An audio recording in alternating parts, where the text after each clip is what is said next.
Cassian had been staring at the containment pod for 3 hours when the body inside finally stirred. Her skin had an ethereal quality, like starlight frozen beneath glass, and he couldn't look away. As the lead biosurgeon on Meridian Station, he'd seen countless cryo-recovered patients, but something about this one felt different.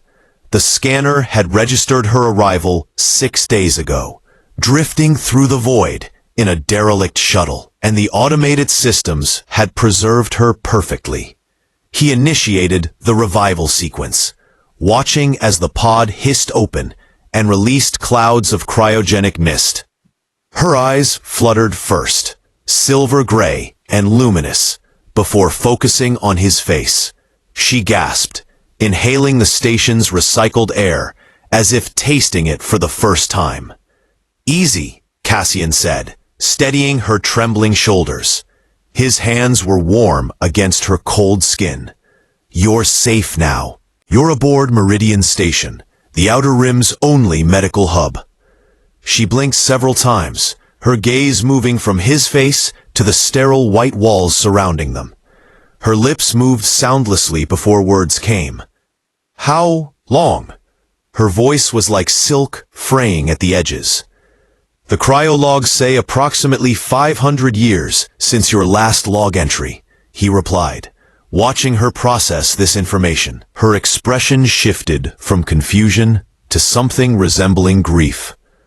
"My name is Vesper," she finally said, her voice steadier now. "And I need to find the Starfire protocol before the Hegemony's trackers catch up to me." Cassian frowned. The Starfire protocol was theoretical, a rumored technological weapon or key that various galactic factions had searched for across centuries. "You're not making sense. Let me run diagnostics." "There's no time," Vesper insisted, gripping his wrist with surprising strength. Her fingers were warming now, pulsing with an energy he couldn't quite define. "They sent me through time to retrieve it. If they catch me..." Over the next hours, as Cassian helped her wash away the cryogenic residue, she began to trust him. The water cascaded over her shoulders as she sat in the station's shower facility, and Cassian assisted gently, professionally, or so he told himself. Their hands touched more than necessary. She flinched initially, then relaxed into his care, trusting him with a vulnerability that seemed ancient and new simultaneously. When she looked up at him through the falling water, her silver eyes reflecting the station's emergency lights, something shifted in the space between them. It wasn't just gratitude or survival instinct. It was recognition. "Why are you helping me?" she asked softly. Cassian couldn't answer honestly, not yet. Instead, he smiled and said, "Because you matter. Whoever you are, you matter." 3 weeks had passed since Vesper's awakening, and Cassian found himself breaking every protocol in his carefully ordered life. Station regulations prohibited fraternization with high-security patients, yet he volunteered for every shift in her sector. She'd regained most of her strength now, though Cassian insisted on daily medical evaluations, examinations that took far longer than necessary. They began meeting in the observation deck during his breaks, standing before the vast expanse of stars that stretched endlessly before them. Vesper would point at constellations and tell him stories from her time. Half of them he suspected were exaggerations, and yet he believed every word because they came from her. "In my era, we called that cluster the lover's heart," she said one evening, tracing a pattern on the transparisteel. Her finger left a faint trail of warmth. It was said that if two souls found each other across impossible distances, the stars themselves would rearrange to guide them. Cassian stood close enough to feel the radiation of her presence, the inexplicable energy that surrounded her like an aura. "Do you believe that?" "I do now," she replied, turning to face him. Her silver eyes had begun showing flecks of starlight that hadn't been there before, a subtle transformation he noticed only in moments like these, when she was relaxed and unguarded. That night, he finally asked her to explain the Starfire Protocol. They were in his quarters, a modest space overlooking the station's refueling bay, and she sat on his bed with her knees drawn up, looking smaller and more vulnerable than he'd ever seen her. "It's not a weapon," she said quietly. "It's a key. My creators, they called themselves the Architects, built it centuries before my birth. The protocol can open doorways between parallel timelines, allowing consciousness to transfer across dimensional barriers. They sent me back to ensure it never falls into hands that would abuse it. The hegemony wants to erase divergent timelines, to collapse reality into a singular, controlled existence." Cassian moved closer, sitting beside her. His hand found hers on the bed, fingers intertwining naturally, as if they'd done this 1,000 times. "And if they catch you, they'll extract the protocol from my neural architecture. I'll cease to exist, and reality will begin its collapse within 5 years. Her voice didn't waver, but her grip tightened around his hand.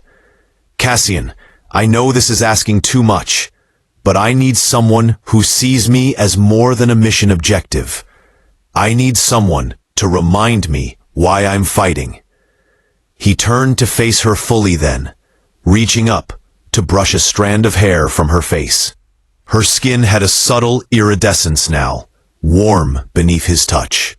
When he leaned in, she met him halfway, and their kiss felt like the collision of two celestial bodies, inevitable, transformative, and completely revolutionary. The hegemony's tracking signal appeared on Cassian's monitors at 0300 hours. He woke Vesper immediately, pulling her from his bed and into the reality of their situation. She moved with practiced urgency, and for the first time, he saw the soldier beneath the vulnerable woman he'd grown to love. "We need to access the station's central server," Vesper said, already pulling on the flight suit he'd stolen for her. "The protocol isn't a passive database, it's an active consciousness. It can only be retrieved if someone willingly integrates with it." "Integrate? Vesper, that could kill you," Cassian said, fear threading through his words. "It will transform me," she corrected, gripping his shoulders. "I was always meant to be a vessel. The Architects designed me this way. But Cassian, there's something I didn't tell you." She hesitated, and in that moment, he saw 500 years of loneliness in her eyes. "If I integrate with the protocol successfully, I won't be entirely human anymore.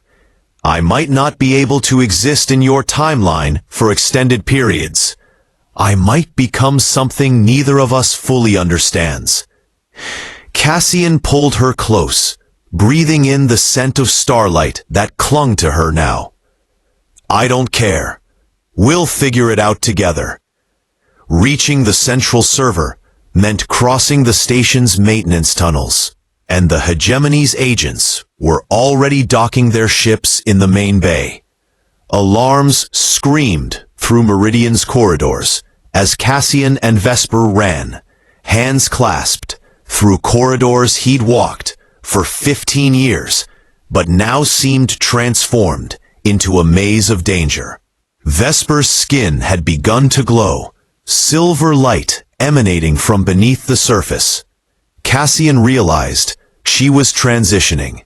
The protocol was calling to her, responding to her proximity to the main servers. Her eyes had shifted, now showing complex geometric patterns of pure light. When they reached the server room, Vesper pushed him behind her protective barrier of energy. "I need you to understand something," she said, her voice harmonizing with a frequency Cassian could feel in his bones. "I've loved you since I woke in your eyes.